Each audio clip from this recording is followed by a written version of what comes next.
ರಣಚಂಡಿ ಮಳೆಗೆ ಗುಜರಾತ್ನಲ್ಲಿ ಕೋಲಾಹಲ. ನಿಂತ ನೀರಲ್ಲೇ ಮಖಾಡೆ ಮಲಗಿದ ಬೈಕ್. ಈ ಸುದ್ದಿಯನ್ನು ನೋಡೋಣ ವರುಣಾರ್ ಭಟ ನ್ಯೂಸ್ ಟಾಪ್ 9ನಲ್ಲಿ. ಗುಜರಾತ್ನಲ್ಲಿ ಮಳೆ ಅಬ್ಬರಿಸಿ ಬೊಬ್ಬೆರಿತಾ ಇದೆ. ವರುಣನ ಪ್ರತಾಪಕ್ಕೆ ಅಲ್ಲೋಲ ಕಲ್ಲೋಲವೇ ಸೃಷ್ಟಿಯಾಗಿದೆ. ಕಂಡು ಕೇಳರಿಯದ ಮಳೆಗೆ ಗುಜರಾತ್ ಜನ ಪತರಗುಟ್ಟಿದ್ದಾರೆ. ವಲ್ಸಾದ್, ತಾಪಿ, ನವಸಾರಿ, ನರ್ಮದಾ, ಗಾಂಧಿನಗರ ಮತ್ತು ಪಂಚಮಹಲ್ ಪ್ರದೇಶಗಳಲ್ಲಿ ರಣಮಳೆ ಅವಾಂತರವನ್ನೇ ಸೃಷ್ಟಿಸಿದೆ. ರಸ್ತೆಗಳು ನದಿಯಂತಾಗಿದ್ದು ವಾಹನ ಸವಾರರು ಪರದಾಡುವ ಸ್ಥಿತಿ ನಿರ್ಮಾಣವಾಗಿದೆ. ಗುಜರಾತ್ನಲ್ಲಿ ಮಳೆ ಜನರ ಪ್ರಾಣವನ್ನೇ ಕಸಿತಾ ಇದೆ. ಮೂರ್ಬಿ ಪ್ರದೇಶದಲ್ಲಿ ಟ್ರ್ಯಾಕ್ಟರ್ ನೀರಲ್ಲಿ ಕೊಚ್ಚಿ ಹೋಗಿದ್ದು 7 ಜನ ಜಲಸಮಾಧಿಯಾಗಿದ್ದಾರೆ. ಟ್ರ್ಯಾಕ್ಟರ್ನಲ್ಲಿ 17ಕ್ಕೂ ಹೆಚ್ಚು ಜನ ಪ್ರಯಾಣಿಸ್ತಾ ಇದ್ರು ಎನ್ನಲಾಗಿದೆ. ನಾಪತ್ತೆಯಾದವರಿಗಾಗಿ ಎನ್ಡಿಆರ್ಎಫ್, ಎಸ್ಡಿಆರ್ಎಫ್ ಸಿಬ್ಬಂದಿ ಶೋಧ ಕಾರ್ಯ ನಡೆಸ್ತಾ ಇದ್ದಾರೆ. ಅಹಮದಾಬಾದ್, ವಲ್ಸಾದ್, ಗಾಂಧಿನಗರದಲ್ಲಿ ಮಳೆಯಿಂದ ಅಪಾರ ಹಾನಿಯಾಗಿದೆ. ನಾರಾಯಣಪುರ ಪ್ರದೇಶದಲ್ಲಿ ರಸ್ತೆ ಜಲಾವೃತವಾಗಿ ವಾಹನ ಸವಾರರು ಪರದಾಡಿದ್ರು. ನೀರು ತುಂಬಿದ್ದ ರಸ್ತೆಯಲ್ಲಿ ಚಲಿಸೋದಕ್ಕೆ ಹೋಗಿ ಬೈಕ್ ಸವಾರ ಕೆಳಗೆ ಬಿದ್ದಿದ್ದಾನೆ. ಬೈಕ್ನಲ್ಲಿ ಕೊಂಡೊಯ್ತಾ ಇರುವ ವಸ್ತುಗಳು ನೀರು ಪಾಲಾಗಿ ಸವಾರ ಪರದಾಡಿದ ದೃಶ್ಯಗಳು ಕಂಡು ಬಂದಿವೆ. ಗುಜರಾತ್ನ ಅಹಮದಾಬಾದ್ನಲ್ಲಿ ರಸ್ತೆಗಳು ನದಿಯಾಗಿ ಬದಲಾಗಿದೆ. ನೀರು ತುಂಬಿದ್ದ ರಸ್ತೆಯಲ್ಲಿ ಐಷಾರಾಮಿ ಕಾರೊಂದು ಸಿಲುಕಿಕೊಂಡಿತ್ತು. ಪಕ್ಕದ ರಸ್ತೆಯಲ್ಲಿ ಮತ್ತೊಂದು ಕಾರು ಕೆಟ್ಟು ಹೋಗಿದ್ರಿಂದ ನೀರಿನಲ್ಲೇ ತಳ್ಳಲಾಗಿದೆ. ಆಟೋ ಸವಾರರಿಗೂ ಜಲದಾಳಿಯ ಬರೆ ಬಿದ್ದಿತ್ತು. ಮಳೆ ನೀರಿನ ನಡುವೆನೇ ವಾಹನ ಸವಾರರು ಸಂಚರಿಸುವಂತ ಪರಿಸ್ಥಿತಿ ಎದುರಾಗಿದೆ. ಗುಜರಾತ್ ರಾಜಧಾನಿ ಗಾಂಧಿನಗರದಲ್ಲಿ ಮಳೆಗೆ ಸಂಕಷ್ಟಗಳ ಪ್ರವಾಹ ಮೇಲೆದ್ದು ಬಂದಿದೆ. ಜಲತಾಂಡವದಿಂದಾಗಿ ಜನ ಹೈರಾಣಾಗಿ ಹೋಗಿದ್ದಾರೆ. ಅಂಡರ್ ಪಾಸ್ಗಳಲ್ಲಿ ನೀರು ತುಂಬಿದ್ರಿಂದ ಮಹಿಳೆಯರು ಸಂಕಷ್ಟಕ್ಕೆ ಸಿಲುಕಿದ್ರು. ಇನ್ನೊಂದೆಡೆ ಅಂಡರ್ ಪಾಸ್ನಲ್ಲಿ ಬೈಕ್ ಮಕಾಡೆ ಮಳಗಿತ್ತು. ನೀರಿನ ನಡುವೆನೇ ಆಂಬ್ಯುಲೆನ್ಸ್ ಸಂಚರಿಸಿದೆ.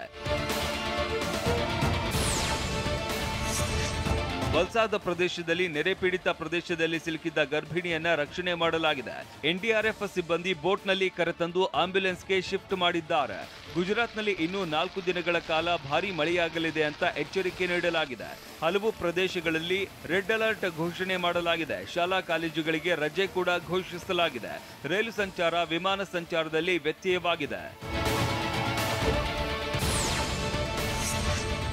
ನಾದಿದ್, ಮಥುರಾ ಸೇರಿದಂತೆ ಹಲವು ಪ್ರದೇಶಗಳಲ್ಲಿ ಅಂಗಡಿಗಳಿಗೆ ನೀರು ನುಗ್ಗಿ ಅವಾಂತರವಾಗಿದೆ. ಅಂಗಡಿಗಳಲ್ಲಿ ಇದ್ದ ವಸ್ತುಗಳು ಜಲಾವೃತವಾಗಿ ಮಾಲೀಕರು ಕಂಗಾಲಾಗಿದ್ದಾರೆ. ಜನ ಎಚ್ಚರಿಕೆಯಿಂದ ಇರುವಂತೆ ಅಲರ್ಟ್ ಕೂಡ ಮಾಡಲಾಗಿದೆ. ಮೀನುಗಾರರು ಸಮುದ್ರಕ್ಕೆ ಇಳಿಯದಂತೆ ಕೋಸ್ಟ್ ಗಾರ್ಡ್ ಸಿಬ್ಬಂದಿ ಮೈಕ್ ಮೂಲಕ ಅನೌನ್ಸ್ ಮಾಡ್ತಾ ಇದ್ದಾರೆ. ಮಳೆಯಿಂದ ಸಂತ ಸರೋವರ ಜಲಾಶಯದಲ್ಲಿ ನೀರಿನ ಮಟ್ಟ ಹೆಚ್ಚಾಗಿದೆ. ಅಹಮದಾಬಾದ್ನಲ್ಲಿ ಭಾರೀ ಮಳೆಗೆ ಶಿವಾಜಿ ಪ್ರತಿಮೆ ನೆಲಸಮವಾಗಿದೆ. 2023ರಲ್ಲಿ ಪ್ರಧಾನಿ ಮೋದಿ ಶಿವಾಜಿಯ ಪ್ರತಿಮೆ ಉದ್ಘಾಟಿಸಿದ್ರು. ಇನ್ನು ಮಳೆಯಿಂದ ಉಂಟಾಗಿರುವ ಪರಿಸ್ಥಿತಿಗಳ ಕುರಿತು ಗುಜರಾತ್ ಸಿಎಂ ಭೂಪೇಂದ್ರ ಪಟೇಲ್ ತುರ್ತು ಕಾರ್ಯಾಚರಣೆಯ ಕೇಂದ್ರದಲ್ಲಿ ಅಧಿಕಾರಿಗಳೊಂದಿಗೆ ಸಭೆ ನಡೆಸಿದ್ದಾರೆ.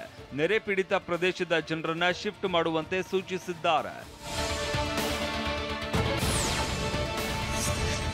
ರಾಜಸ್ಥಾನದಲ್ಲೂ ಮಳೆ ಅಬ್ಬರಿಸಿ ಬೊಬ್ಬಿರಿತಾ ಇದೆ. ವರುಣನ ಕಡುಕೋಪಕ್ಕೆ ರಸ್ತೆಗಳು ನದಿಯಾಗಿ ಬದಲಾಗಿವೆ. ಅಜ್ಮೇರ್ನಲ್ಲಿ ಪ್ರವಾಹ ಪರಿಸ್ಥಿತಿ ನಿರ್ಮಾಣವಾಗಿದೆ. ರಸ್ತೆಗಳು ನೀರಲ್ಲಿ ಮುಚ್ಚಿ ಹೋಗಿದ್ದು ವಾಹನ ಸವಾರರಂತೂ ಪರದಾಡುವಂತಾಗಿದೆ.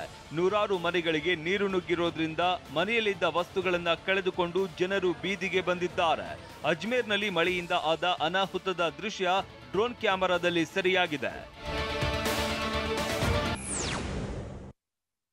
ಮತ್ತೆ ವಿವಾದದ ಕಿಡಿ ಹೊತ್ತಿಸಿದ ನಟಿ ಹಾಗೂ ಸಂಸದೆ ಕಂಗನಾ ರಣಾವತ್. ಮದುವೆ ಬಗ್ಗೆ ವಿದ್ಯಾರ್ಥಿನಿ ಕೇಳಿದಂತ ಪ್ರಶ್ನೆಗೆ ರಾಹುಲ್ ಗಾಂಧಿ ಹೇಳಿದ್ದೇನು?